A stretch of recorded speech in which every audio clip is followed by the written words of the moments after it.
नमस्ते। मेरा नाम है दीपक कनगुरिया। हमारी इंटरव्यू सीरीज में आपका स्वागत है। सबसे पहले तो ढेर सारा शुक्रिया, क्योंकि अगर आपका प्यार न रहा होता तो शायद मैं इसे कंटिन्यू करने की हिम्मत नहीं जुटा पाता। बहुत बहुत आभार उसके लिए आप सभी को। सबसे पहले आज हम, जैसा कि आप जानते हैं कि इंटरव्यू सीरीज में हम विभिन्न क्षेत्रों की डिफरेंट पर्सनालिटीज को, एमिनेंट पर्सनालिटीज को इनवाइट करते हैं, जिनसे हम उनकी किताबों के बरक्स उन पर हम चर्चा करते हैं। साथ ही उनके जो डिफरेंट एक्सपर्टाइज है जिस फील्ड में, उस पर भी हम बातचीत करते हैं। इसी कड़ी में आज हमारे साथ हैं प्रोफेसर अभय कुमार दुबे। आप सीएसटीएस के प्रोफेसर हैं, भारतीय भाषा कार्यक्रम के आप निदेशक हैं, साथ ही जो एक जर्नल निकलता है प्रतिमान, उसके भी आप प्रधान संपादक हैं। अभय कुमार दुबे की जिस किताब पर आज हम चर्चा करने जा रहे हैं वो है हिंदू एकता बनाम ज्ञान की राजनीति। इसकी कीमत है ₹250। आपको अमेजन या फ्लिपकार्ट आराम से बहुत वहां अवेलेबल हो पाएगी। ये वाणी प्रकाशन से ये किताब आई है, इसी फरवरी में आई थी, 1 फरवरी को इसका लॉन्च हुआ था। और इस किताब ने महत्वपूर्ण काम ये किया है कि ये कई विमर्श को, कई संदर्भों को खोलने का प्रयास करती है और निकाले जा चुके निष्कर्षों को भी प्रश्नांकित करती है। मुझे उम्मीद है कि इससे एक लंबी नई बहस का जन्म होगा, जिससे मेरे जैसे नई पीढ़ी के जो पाठक हैं, जो मिलेनियल पाठक हैं, वो बहुत इसमें दिलचस्पी ले पाएंगे। बहुत बहुत आभार। ये इंटरव्यू आगे आप देख सकते हैं। नमस्ते। अपना खूब ख्याल रखिए। एकता बनाम ज्ञान की राजनीति, और आप इस किताब के लगभग पहले पन्ने पर आप लिखते हैं, न खत्म होने वाली उस बहस के नाम जिससे यह किताब निकली। प्रोफेसर दुबे, मैं आपसे समझना चाहता हूं कि वो कौन सी बहस है और वो कौन सी न खत्म होने वाली बहस है जिससे ये किताब का जन्म हुआ। इस किताब के निर्माण के बारे में हमारे दर्शकों को बताएं। जब मैं ये कहता हूं कि ये न खत्म होने वाली बहस है, तो न केवल मैं अपने दोस्तों की तरफ इशारा करता हूं जिनसे मेरी बहस लगातार होती रहती है, बल्कि मैं अपने आप की तरफ भी इशारा करता हूं। दरअसल ये किताब मैंने अपने आप से बहस करते हुए भी लिखी है। तो दूसरों से बहस की है लेकिन वो कम है। दरअसल अपने आप से बहस बहुत ज्यादा है, क्योंकि मैंने अपने ही बहुत सारे विचारों को इस पुस्तक के जरिए संशोधित किया है, विकसित किया है और उनमें नए आयाम जोड़े हैं। बहुत सारी मेरी जो बौद्धिक प्राथमिकताएं थी, वो प्राथमिकताएं इस किताब को लिखते हुए, इस किताब के लिए अध्ययन करते समय और विचार विमर्श करते समय बदली हैं वो प्राथमिकताएं। इसलिए मैं ये कह रहा हूं कि ये एक न खत्म होने वाली बहस है। इस बहस को मैं 80 के दशक में, जो भारत में सेकुलरिज्म के ऊपर डिबेट हुई थी, इसमें आशीष नंदी, टीएन मदन, राजीव भार्गव जैसे विद्वानों ने और दूसरे कई विद्वानों ने इसमें भाग लिया था, उस बहस की तरफ भी मैं इशारा करता हूं।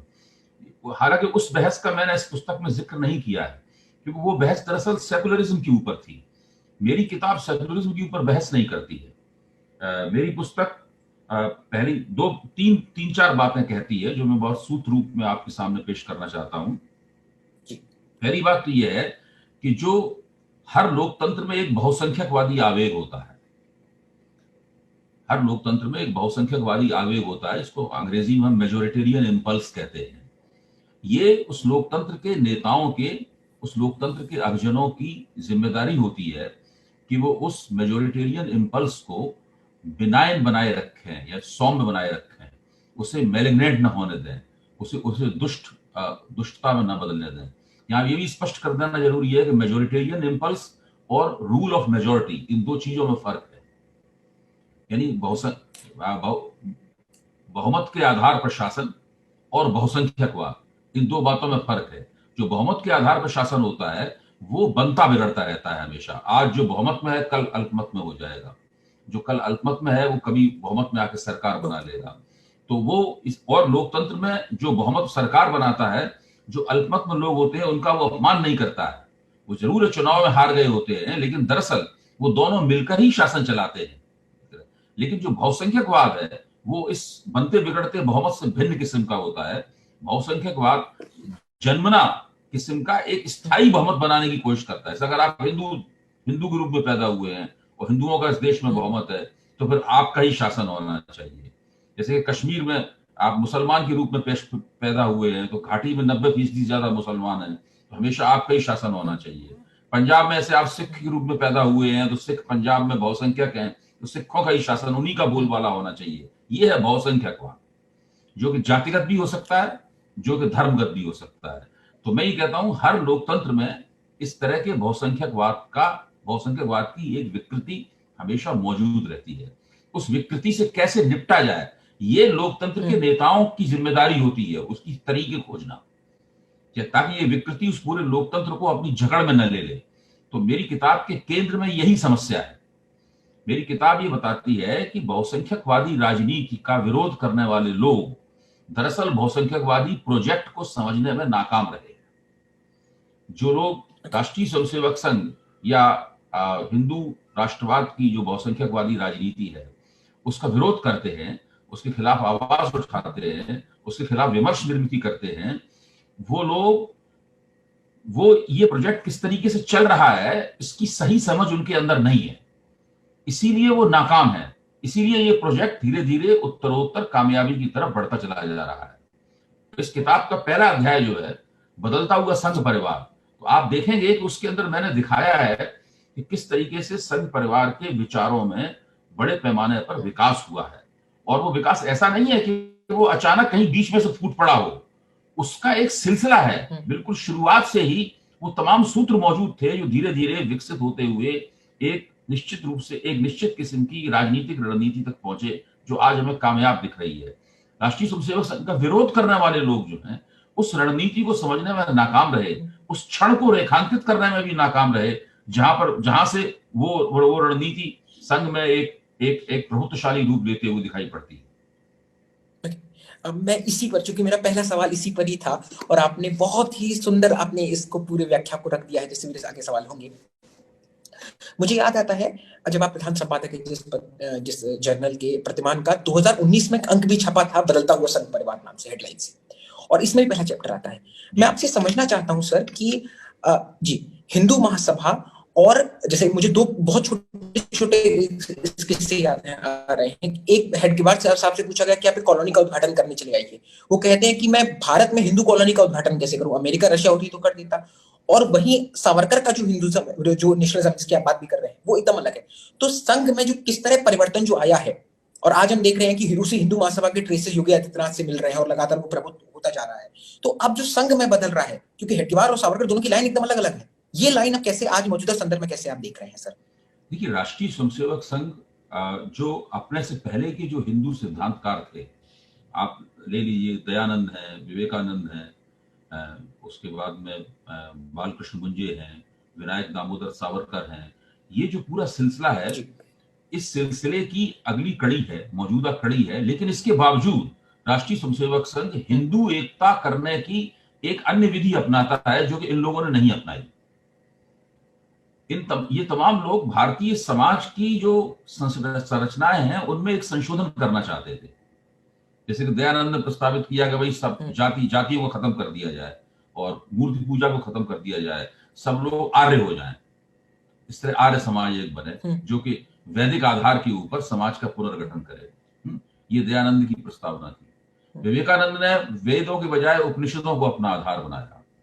बालकृष्ण मुंजे का कहना यह था कि अनुलोम और प्रतिलोम विवाह किए जाएं, ऊंची जात का लड़का नीची जात की लड़की से विवाह करे, नीची जात की लड़की ऊंची जात की लड़के से विवाह करे, अनुलोम प्रतिलोम विवाह करके वर्णाश्रम धर्म के अंदर एक गड़बड़ जाला पैदा कर दिया जाए, एक ऐसा डिस्टर्बेंस पैदा कर दिया जाए जिसकी वजह से वर्णाश्रम धर्म दिक्कत सांसद में फंस जाए और हिंदू एकता हो जाए। सावरकर चाहते थे अंबेडकर की भांति की जाति तोड़ने का अभियान चलाया जाए, जाति बंदी कहते थे वो, जाति बंदी खत्म की जाए। तो लेकिन राष्ट्रीय स्वयंसेवक संघ इन लोगों को अपना पूर्वज मानते हुए भी यह तजवीज करता है कि समाज के साथ किसी किस्म के झगड़े में पड़ने की जरूरत नहीं है, समाज जैसा है उसको वैसा ही छोड़ देना चाहिए। समाज, हम हिंदू एकता की जो ग्रिड है वो राजनीतिक हिंदू एकता की ग्रिड नीचे से पैदा करने की बजाय हिंदू एकता हम हिंदू समाज के ऊपर से हिंदू एकता की ग्रिड डालेंगे। यानी दूसरे सिद्धांतकारों के लिए हिंदू एकता का प्रश्न बॉटम अप था, राष्ट्रीय स्वयंसेवक संघ के लिए ये टॉप डाउन है, ये टॉप डाउन है। तो वो कहते हैं कि आप हमारी शाखा में आइए जो दिन में केवल 1 घंटे लगती है, 1 घंटे की शाखा में आप अपनी जाति को बाहर रख के आइए। आप ब्राह्मण हो या किसी भी जाति के हो, आपको वहां पे आप अपनी जाति को फोरग्राउंड नहीं कर सकते, यानी अपनी जाति की दावेदारी आप नहीं कर सकते। आपको सबके साथ मिलकर खेलना कूदना पड़ेगा, एक मंडल में बैठ के गीत गाने पड़ेंगे, कबड्डी खेलनी पड़ेगी, प्रार्थना करनी पड़ेगी, ध्वज प्रणाम करना पड़ेगा, ये सब करना पड़ेगा। शाखा के बाहर जाने पर फिर से आप अपनी जाति में जा सकते हैं और जो जो भी जिस तरीके का आप जीवन गुजारते हैं उस जीवन को गुजार सकते हैं। लेकिन शाखा एक ऐसी जगह है जहां पे आपको थोड़ी देर के लिए एक जातिविहीन समुदाय जो है शाखा में बनते हुए दिखता है। यानी जब आप स्वयंसेवक होते हैं, यानी जब आप शाखा में आप स्वयंसेवक बनते हैं, तो जैसे जैसे स्वयंसेवक की अस्मिता, स्वयंसेवक की पहचान आपके ऊपर हावी होती जाती है और आप स्वयंसेवक होने के रंग में रंगते चले जाते हैं, वैसे वैसे अपनी जाति की सीमाओं से बाहर निकलकर आप समाज के दूसरे तबकों के साथ में अपने संपर्क कायम करते हैं, जिसमें जाति मीडिएट नहीं करती है, इसमें जाति उस संपर्क का माध्यम नहीं होती है। तो संघ का तरीका ये है। संघ का तरीका इसलिए अपने से पहले के जो हिंदू विचारक हैं उनसे अलग तरीके का है। वो समाज में कोई समाज सुधार करना, जातियों को हटाना, वर्णाश्रम धर्म के खिलाफ संघर्ष करना, इस चक्कर में नहीं पड़ता। और इसकी सबसे पहली और मजबूत अभिव्यक्ति 1974 में बाला साहब देवरस के उस व्याख्यान में होती है जो कि पूना की वसंत व्याख्यान माला में उन्होंने दिया था, जो कि मुझे लगता है राष्ट्रीय स्वयंसेवक संघ और भारतीय जनता पार्टी की जो मौजूदा राजनीति है उसके मर्म में बाला साहब देवरस का पूना की वसंत व्याख्यान माला का वही व्याख्यान है। उसमें वो साफ तौर पे कहते हैं कि वर्णाश्रम धर्म किसी जमाने में भारत के लिए, भारतीय हिंदू समाज के लिए उपयोगी रहा होगा, लेकिन आज वो उपयोगी नहीं रह गया है। इसलिए इसके बचाव के लिए दार्शनिक तर्क देने की बजाय हमें इसे ठीक से मरने में अपना योगदान देना चाहिए। हमें कोशिश करनी चाहिए इसकी ठीक से मर जाए। इसी तरह वो ये भी कहते हैं कि जो पहले के समाज सुधारक थे उन्होंने कुछ ऐसी बातें कही थी जो आज हम लोगों को बुरी लग सकती हैं, लेकिन हमें उनकी तरफ ध्यान नहीं देना चाहिए। इन तमाम समाज सुधारकों को, ये तमाम समाज सुधारक हिंदू समाज के लिए चिंतित थे, इसलिए हमें हिंदू चिंतक मान के अपने गले से लगा लेना चाहिए। और उनके इसी व्याख्यान के बाद में गांधी, अंबेडकर और दूसरे तमाम जो समाज सुधारक और बड़े 19वीं शताब्दी के और 20वीं शताब्दी की शुरुआत के और मध्य के जो नेता थे, उनको राष्ट्रीय स्वयंसेवक संघ ने अपना प्रातः स्मरणीय पुरुष घोषित कर दिया। और जो राष्ट्रीय स्वयंसेवक संघ की प्रभात शाखाओं के अंदर जो प्रातः स्मरण पढ़ा जाता है, उसमें इन स्वयंसेवकों, इन तमाम महापुरुषों का नाम आने लगा। इस तरह से राष्ट्रीय आंदोलन की जो विरासत थी, उपनिवेशवाद विरोधी आंदोलन की विरासत थी, उस विरासत से भी जुड़ने का तरीका बाला साहब देवरस ने बताया, जबकि राष्ट्रीय स्वयंसेवक ने उस आंदोलन में भाग नहीं लिया था। दूसरी बात, उस व्याख्यान के कारण राष्ट्रीय स्वयंसेवक संघ ने बड़े पैमाने पर जो वंचित तबके थे हिंदू समाज के, जो कमजोर जातियां थी, जो गरीब लोग थे, झुग्गियों में रहने वाले लोग थे, शहरी गरीब थे, ग्रामीण गांव के स्तर में गरीब लोग थे, उनके बीच में काम करने की शुरुआत की। इस तरह के कई संगठन बनाए गए जिन्होंने इन लोगों के बीच में काम करने की शुरुआत की। आदिवासियों में काम उसी के बाद से राष्ट्रीय स्वयंसेवक संघ का बढ़ना शुरू हुआ। शहरी गरीब जो झुग्गियों में रहते हैं उनके बीच में शिक्षा का काम शुरू किया गया, और ऐसे बहुत से काम किए गए जिससे वो समाज के साथ में गहराई के साथ राष्ट्रीय स्वयंसेवक संघ किस तरीके से जुड़े अपने हिंदू राष्ट्र के विचार को लेकर। ये 70 के दशक के मध्य से उन्होंने बड़े पैमाने पर शुरुआत की और धीरे धीरे आज उसका आप नतीजा देख सकते हैं। ये जो हो रहा था राष्ट्रीय स्वयंसेवक संघ के भीतर परिवर्तन, इस परिवर्तन को उनके आलोचक समझ पाने में नाकाम रहे। उनके आलोचक यही कहते रहे ये लोग ब्राह्मणवादी हैं, ये लोग मनुस्मृतिवादी हैं, ये लोग देश में धर्मतांत्रिक राज्य स्थापित करना चाहते हैं, ये फासिस्ट हैं, ये जर्मनी और इटालियन फासिस्टों की तरह, जर्मन के नाजीवाद की तरह हैं, मुसोलिनी के फासिस्टवाद की तरह हैं। ये वो इसी तरह की बातें लगातार करते रहे, जबकि इन बातों का संघ की व्यवहारिक रीति नीति के साथ में या सिद्धांत के साथ में कोई विशेष संबंध नहीं था। तो मैंने इस पुस्तक में ये दिखाने की कोशिश की है। इसके बाद मैंने पुस्तक में एक दूसरी चीज ये दिखाने की कोशिश की है कि सांप्रदायिकता या बहुसंख्यकवाद से लड़ने वाला जो विमर्श है, उस विमर्श के दो हिस्से, एक हिस्सा मौन है और एक हिस्सा मुखर है जी। मैं मानता हूं जो हिस्सा मुखर है वो हिस्सा इस विमर्श से लड़ते हुए मंच पे दिखाई तो पड़ता है, लेकिन उसकी समझ कमजोर है, भारतीय समाज के बारे में भी कमजोर है और राष्ट्रीय स्वयंसेवक संघ के बारे में भी कमजोर है। लेकिन जो हिस्सा मौन कर दिया गया है वो हिस्सा दरअसल राष्ट्रीय स्वयंसेवक संघ को भी ज्यादा समझता है, भारतीय समाज को भी ज्यादा समझता है भारतीय समाज में जो आधुनिक पहचान है, हिंदू पहचान या मुस्लिम पहचान बनी है, उसके बनने की प्रक्रिया को भी ज्यादा समझता है। ओके, मैं इसमें एक सवाल आपसे और करना चाह रहा हूँ सर। एक सवाल सर मैं आपकी किताब से लेकर आ रहा हूँ, चूंकि और मतलब इस सवाल से पहले चूंकि आपने काशीराम जी की बायोग्राफी लिखी है और वो काफी ज्यादा सराही गई है। आप इसमें मैं जानता हूं आप ये बहुत दुख से ये बात कह रहे होंगे। आपने लिखा है कि जो ये अंबेडकर, पेरियार और फुले का जो विमर्श हाइफन लगा लगा के लिखा गया, मैं एग्जैक्ट कोट कर रहा हूं आपकी किताब से, वो फर्जी बौद्धिक विमर्श है। तो पहले तो आप मुझे इसके तर्क, वाजिब जो तर्क है वो आप बतलाएं, और दूसरा मुझे बतलाएं कि अब इसका समाधान अब किस दिशा में जाए सर, क्योंकि आप भी चाहते हो कि आपने आखिरी चैप्टर में लिखा भी है कि हमें बहुसंख्यकवाद से लड़ने के लिए अपने जो निष्कर्ष निकाले जा चुके उनको प्रश्नांकित करना होगा। तो आप मुझे बताइए सर। ये फुले, अंबेडकर, पेरियार विचारधारा जिसको कहा जाता है, जिसको मैं हाइफनेटेड आइडियोलॉजी बोलता हूँ, आप जरा इसकी तरफ ध्यान दीजिए तो आपको थोड़ा सा ध्यान देने पे ही आपको इस विचार की दावेदारियों पे हंसी आने लगेगी। आप देखिए, अंबेडकर कहने के लिए, बार बार आपके लिए कहने के लिए, चाहे फुले हों, चाहे पेरियार हों, चाहे अंबेडकर हों, ये सब लोग जो कमजोर जातियां हैं उनके खिलाफ, उनके पक्ष में संघर्ष करते हुए नजर आते हैं।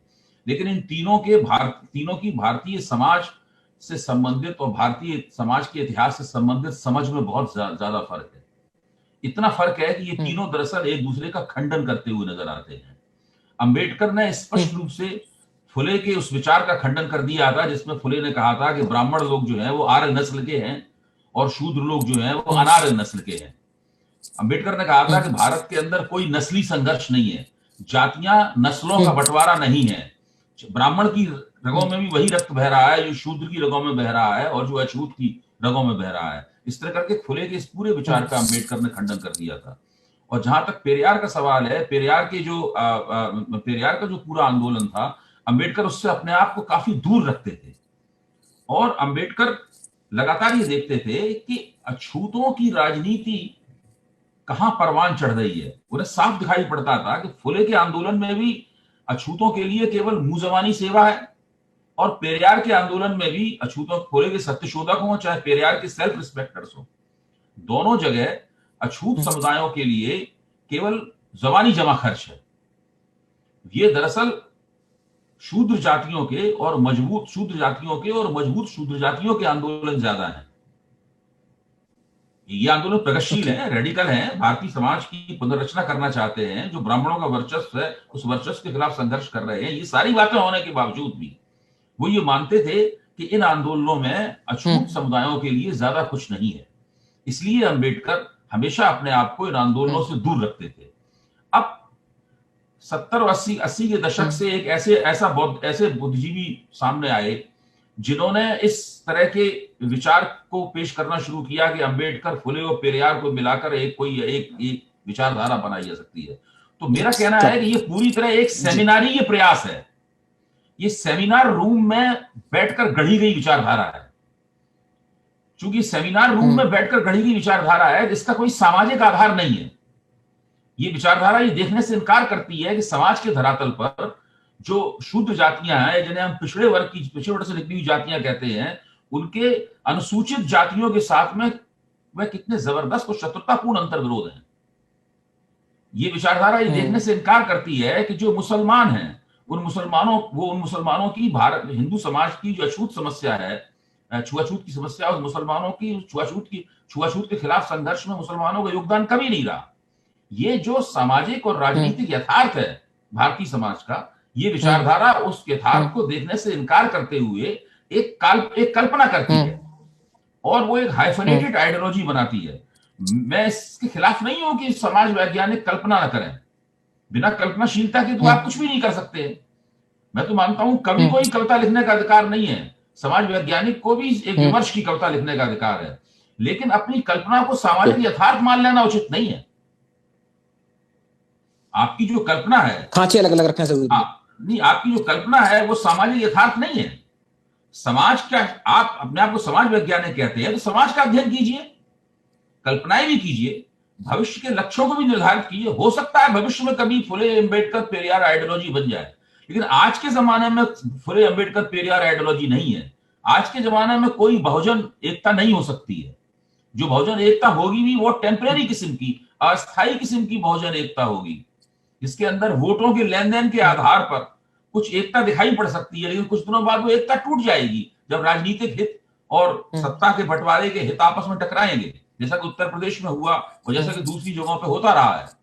इसलिए इसीलिए जो बहुजन थीसिस के आधार पर जो बहुजन आंदोलन चला था, उसने कुछ दिनों तक तो राष्ट्रीय स्वयंसेवक संघ की राजनीति को परेशान किया 90 के दशक में, लेकिन धीरे धीरे उसकी पराजय होने लगी और हिंदुत्ववादी एकता का प्रयास उसके ऊपर हावी होने लगा। धीरे धीरे कर जो बहुजन एकता से जुड़े हुए और दलित आंदोलन से जुड़े हुई शक्तियां थी, वो भी राष्ट्रीय स्वयंसेवक संघ की तरफ शिफ्ट करने लगी और उसमें जाने लगी।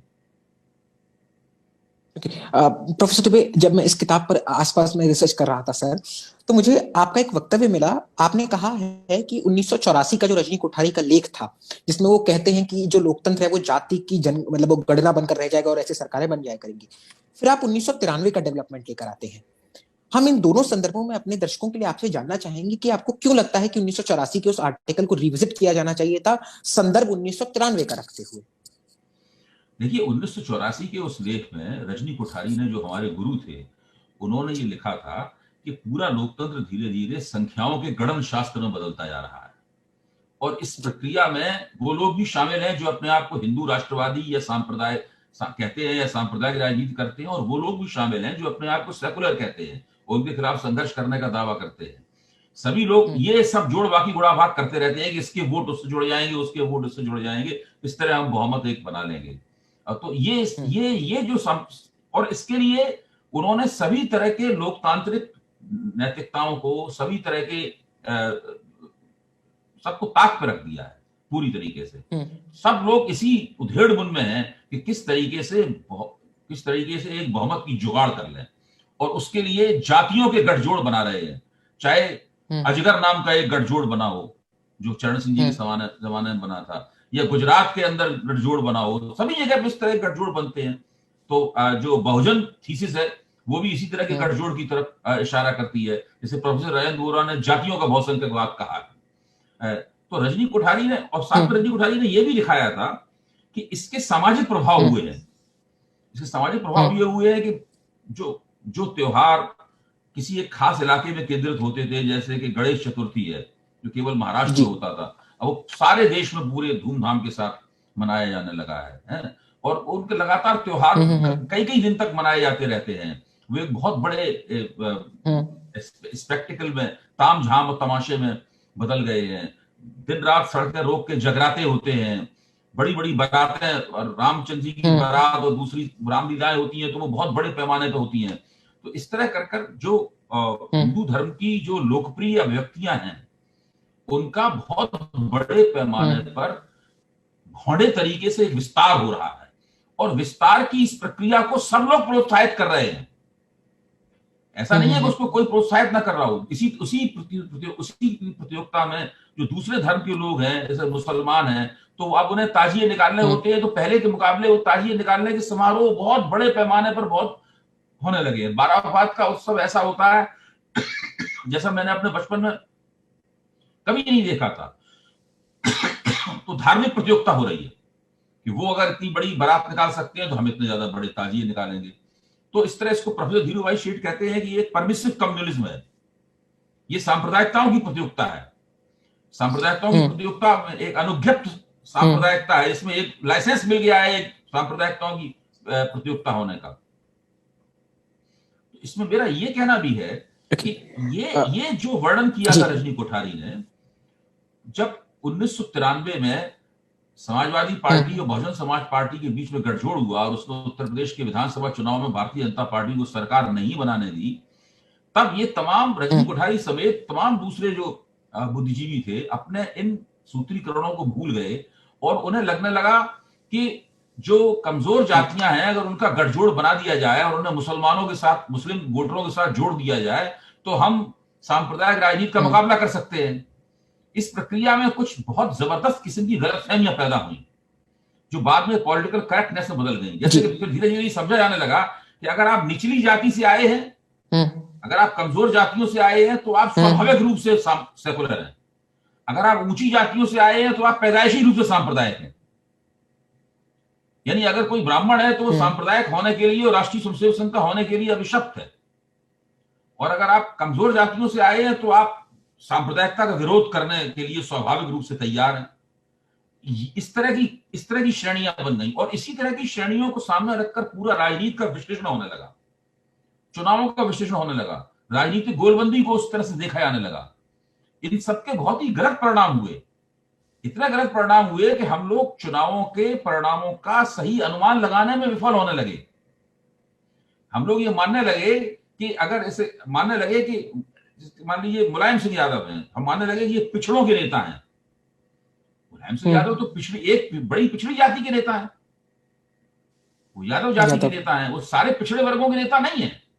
जो व्यक्ति सारे पिछड़े वर्गों का नेता होगा, उससे बड़ा नेता तो कोई देश में हो ही नहीं पाएगा। इसी तरह ये माना जाने लगा कि मायावती दलितों की नेता है। मायावती दलितों की एक बड़ी बिरादरी जो है जाटव बिरादरी, उसकी नेता है। तो इस तरह हमारे विश्लेषण की श्रेणियां प्रभावित होने लगी। तो ये जो हुआ है, ये इसी दिक्कत के कारण हुआ है, जबकि हमारा फोकस 1984 में जो बात कही गई थी उसके ऊपर होना चाहिए था, जबकि हमने 1993 में जो चुनाव उत्तर प्रदेश में हुआ उसके नतीजों के आधार पे एक थियरी गढ़ ली, उसके नतीजों के आधार पे एक थियरी गढ़ ली और उसी के आईने में पूरी राजनीति को देखने की कोशिश करने लगे।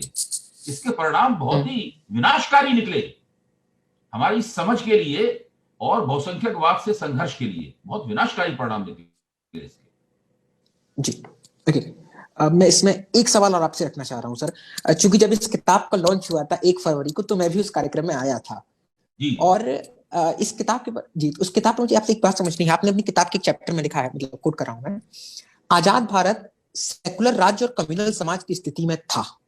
इस पर मुझे आपसे बहुत छोटा एक सवाल ये समझना है कि अगर राज्य, मान लीजिए जैसे आप आज पॉलिटिकल कमेंट्री करते हैं, अगर एक हिंद साइड में जाकर देखें तो फिर हमें किस तरह करना चाहिए था? क्या पहले हमें समाज पर काम करना चाहिए था प्रोफेसर दुबे, तब जाकर हमें इस पूरी सेकुलर पॉलिटिक्स को, मतलब सेकुलरिज्म को, कांसेप्ट को लाना चाहिए था? या आपको क्या लगता है कि इसको किस तरह डील किया जाना चाहिए था? क्योंकि आप बार बार ये बतला रहे हैं कि समाज तो ऐसा ही था, आपने ऑस्ट्रेलिया जी।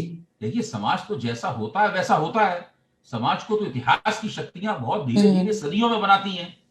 किसी एक व्यक्ति के जीवन में समाज का परिवर्तन नहीं होता है। एक राज्य बदलने से, राजनीति बदलने से, किसी पॉलिटिकल पार्टी के सफल हो जाने से, विफल होने से समाज में परिवर्तन नहीं होता है। बड़ी बड़ी क्रांतियां भी समाज को नहीं बदल पाती हैं। जब रूस में क्रांति हुई थी तो वो एक सामाजिक क्रांति नहीं थी, वो एक राजनीतिक क्रांति थी। चीन में क्रांति हुई थी तो वो एक सामाजिक क्रांति नहीं थी, वो एक राजनीतिक क्रांति थी। उसको सामाजिक क्रांति समझ लेना एक मुगालता पैदा करता है, गलतफहमी पैदा करता है। आज रूस में कम्युनिज्म पराजित हो चुका है, तो ऐसी बात थोड़ी ना कि जब रूस में कम्युनिस्ट सरकार थी तो रूसी समाज कुछ और तरीके का था, और फिर आज जब कम्युनिस्ट सरकार नहीं है तो रूसी समाज कुछ और तरीके का है। ऐसा नहीं होता है।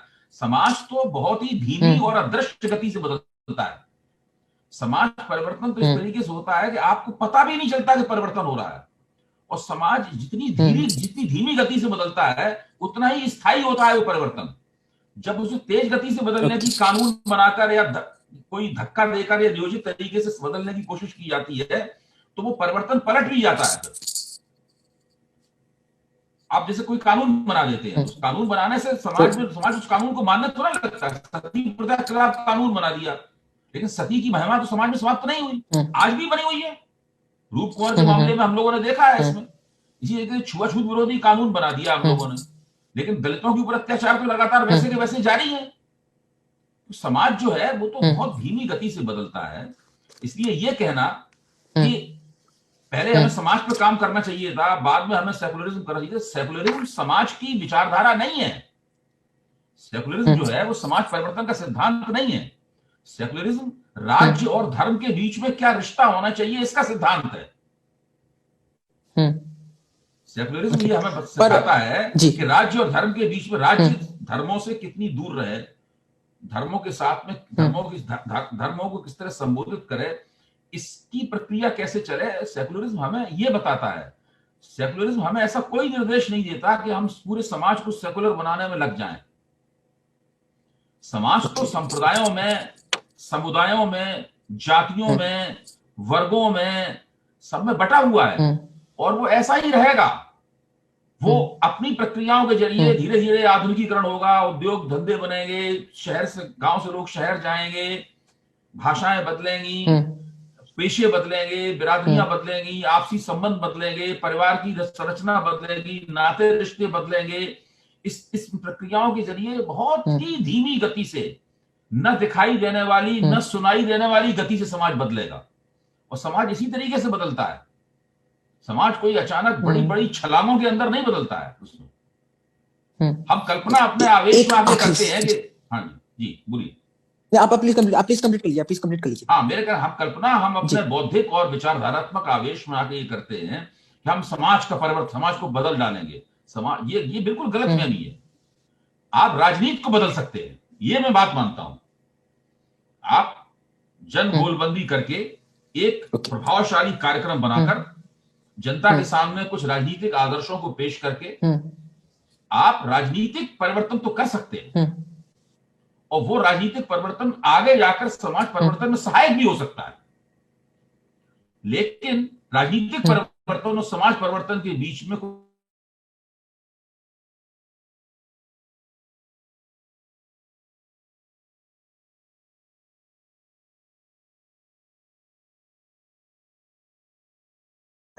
जब यूपी इलेक्शन का रिजल्ट आ गया था, उसके बाद आपने ये किताब लगभग तैयार कर ली थी, मतलब आपने लिखने की प्रक्रिया शुरू करी थी, और 2019 के आपने इलेक्शन का वेट किया। मैं आपसे बस ये समझना चाह रहा हूं कि अगर 2019 के इलेक्शन का वर्डिक्ट कुछ अलग होता, तो क्या इस किताब के निष्कर्ष, इस किताब की स्थापना बदलती? आपको लगता है आप तभी भी उस पर एडमेंट रहते, उस पर स्टिक देखिए, रहते? मैंने शुरू में लिखा है कि अगर भारतीय जनता पार्टी चुनाव नहीं जीतती, इस तरह जीती है, तो उससे इस किताब के निष्कर्ष जो है गलत साबित नहीं होते हैं। उसकी वजह यह है कि भाजपा के चुनाव जीतने और हारने से हिंदू राष्ट्रवादी परियोजना कमजोर नहीं होती है, उसकी गति धीमी हो सकती है थोड़ी बहुत। आप देखिए 10 साल में जब देश में संयुक्त प्रगतिशील गठबंधन यूपीए के नेतृत्व में, कांग्रेस के नेतृत्व में 10 साल तक हुकूमत थी, उसी वक्त राष्ट्रीय स्वयंसेवक संघ का सबसे ज्यादा विकास हुआ, सबसे ज्यादा विस्तार हुआ। ये कहना कि भाजपा चुनाव हार जाएगी, उससे राष्ट्रीय स्वयंसेवक संघ पराजित हो जाएगा और हिंदू राष्ट्र की परियोजना पराजित हो जाएगी, बहुसंख्यकवाद पराजित हो जाएगा, ये एक गलत फहमी। मैं अभी भी मानता हूं भारतीय जनता पार्टी अनंत काल तक चुनाव नहीं जीतती रह सकती। आज नहीं तो कल, नहीं तो परसों, कभी ना कभी वो चुनाव हार जाएगी। लेकिन उसका मतलब ये नहीं होगा कि राष्ट्रीय स्वयंसेवक संघ की गतिविधियां समाप्त हो जाएंगी या समाज में से हिंदू राष्ट्रवादी रुझान कम हो जाएंगे। मेरा मानना है कि हिंदू राष्ट्रवादी रुझान उत्तरोत्तर बढ़ते रहेंगे। यह भी हो सकता है कि वो हिंदू राष्ट्रवादी रुझान भाजपा के बजाय किसी दूसरी पार्टी को पसंद करने लगे, तो ये सब तो हो सकता है।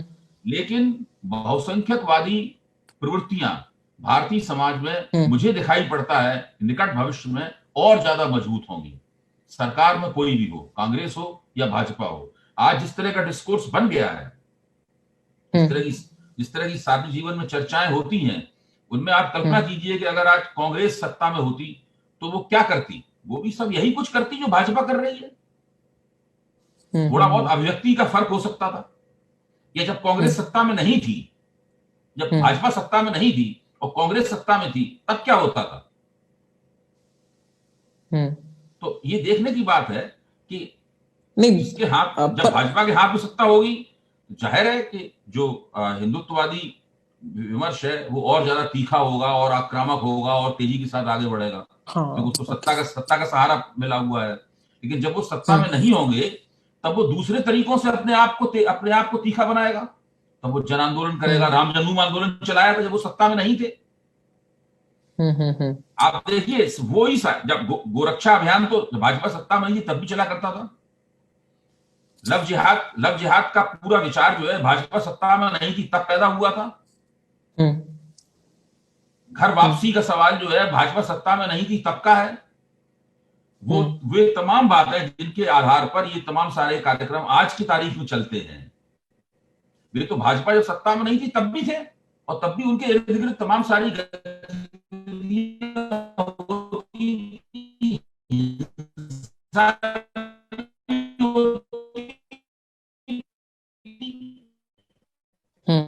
मेरा कहना है कि ये जो बहुसंख्यकवादी विमर्श है और बहुसंख्यकवादी राजनीति है और बहुसंख्यकवादी रुझान है, इनका भाजपा के चुनाव जीतने से संबंध है, लेकिन उसका ऐसा कोई अनिवार्य संबंध नहीं है कि भाजपा चुनाव हार जाएगी तो ये प्रक्रिया ही रुक जाएगी, ये मेरा कहना है। ओके, उसकी स्पीड अलग अलग हो सकती है, बट वो अब मतलब वो चल रहा है। वो तो समय के हाँ। साथ में कम ज्यादा बातें हो सकती हैं, वो तो अलग बात है। ओके इस इंटरव्यू के आखिरी में जाते जाते सर, क्योंकि जो 20 बरस का हूँ, तो मैं आपसे बस एक छोटी सी सलाह, मतलब सलाह आपसे समझना चाहूंगा। मैं हिंदी पट्टी से आता हूँ सर, राजस्थान से आता हूँ, हालांकि मेरी पढ़ाई लिखाई सब अंग्रेजी में ही है। हिंदी पट्टी को अक्सर एक बहुत ही प्रेजोर्टेटिव और बहुत ही आपका कॉन्कॉक्टेड टर्म है, उसे गोबर पट्टी इस तरह की ही भावना से रखा जाता है सर। ऐसे लोगों के लिए आप क्या कहना? हालांकि मेरी पढ़ाई लिखाई सारी अंग्रेजी में हुई है, लेकिन मैं समझना आपसे चाह रहा हूँ कि हिंदी में देखिए, जो जी अंग्रेजी भाषी सेकुलर लोग हैं, उन लोगों ने ये टर्म इजाद किया है। ये घटिया किस्म का टर्म है, इसको तिरस्कार पूर्वक देखना चाहिए कि हिंदी भाषी के लोग जो हैं वो पिछड़े हुए हैं, दकियानूसी हैं और सांप्रदायिक राजनीति में विश्वास करते हैं। आज नरेंद्र मोदी के सबसे बड़े सपोर्टर इस देश के अंग्रेजी भाषी लोग हैं। जब नरेंद्र मोदी सत्ता में आए थे तो उस वक्त मुझे लगता था कि शायद नेहरूवादी जो अंग्रेजी भाषी इलीट है वो कभी नरेंद्र मोदी का समर्थन नहीं करेगा, लेकिन आज मुझे साफ दिखाई पड़ता है कि हिंदुस्तान में अंग्रेजी बोलने वाले, चाहे वो कारपोरेट कल्चर के लोग हों, चाहे वो पत्रकार हों या अन्य टिप्पणीकार और बुद्धिजीवी हों, वो सब भारतीय जनता पार्टी नरेंद्र मोदी की सरकार के तलवे चाटने में लगे हुए हैं। तो इसका आप कौन सी भाषा बोलते हैं, हिंदी बोलते हैं, आप अंग्रेजी बोलते हैं कि कन्नड़ बोलते हैं, इससे कोई ताल्लुक नहीं होता कि आपके राजनीतिक रुझान क्या है। और जहां तक उत्तर प्रदेश का, राजस्थान का, मध्य प्रदेश का और बिहार का इन तमाम इस हिंदी भाषी इलाके का सवाल है, आप ये भी तो देखिए कि पिछले 6 साल और अटल बिहारी वाजपेयी के जमाने के 6 साल, इन 12 सालों को छोड़ दीजिए तो इन इलाकों ने तो कभी राष्ट्रीय स्वयंसेवक संघ और की राजनीति को प्राथमिकता नहीं दी। आप 2014 का चुनाव और 2017 का चुनाव और 2019 का चुनाव, इन 3 चुनावों को छोड़ दीजिए, उत्तर प्रदेश में तो भाजपा का ग्राफ लगातार नीचे गिर रहा था। भाजपा के वोट तो लगातार 20% से भी नीचे आ गए थे। तो ये कहना कि एक इलाका केवल हिंदी बोलता है इसलिए वो दकियानूसी है, केवल हिंदी बोलता है इसलिए वो सांप्रदायिक राजनीति का समर्थन करता है, ये बहुत ही घटिया किस्म का विचार है और इस विचार को बहुत ही तिरस्कार पूर्वक देखना चाहिए। बहुत बहुत शुक्रिया सर, आपने हमारे लिए समय निकाला और मेरे अनमैच्योर क्वेश्चंस का आपने जवाब दिया। मुझे बहुत डर था, लेकिन बहुत बहुत शुक्रिया सर, आपने हमारे प्रोग्राम के लिए समय निकाला। और आप प्लीज ऐसे, अच्छा ये आखिरी सवाल था, आप इन दोनों कुछ नया लिखने की प्रक्रिया में है, मतलब कुछ आने वाले सालों में कुछ प्रोजेक्ट किताबों को?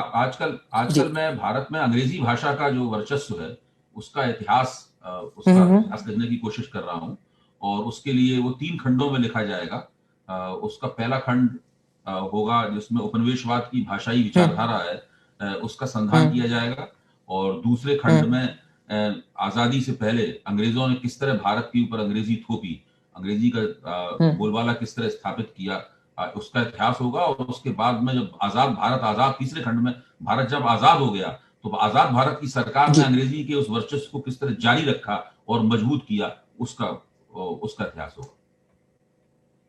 ओके, तो बहुत बहुत शुक्रिया सर, मैं इस किताब का वेट करूंगा और बहुत बहुत आभार, आपने हमारे प्रोग्राम के समय निकाला। मुझे पूरी उम्मीद है कि हमारी पीढ़ी भी इस तरह के विमर्श में जूझेगी, इस तरह के विमर्श से बातचीत करेगी और आप सबका मार्गदर्शन पर बना रहेगा। बहुत बहुत आभार सर, बहुत शुक्रिया। बहुत बहुत धन्यवाद, आपका भी बहुत बहुत धन्यवाद, बहुत बहुत शुक्रिया। Thank you sir.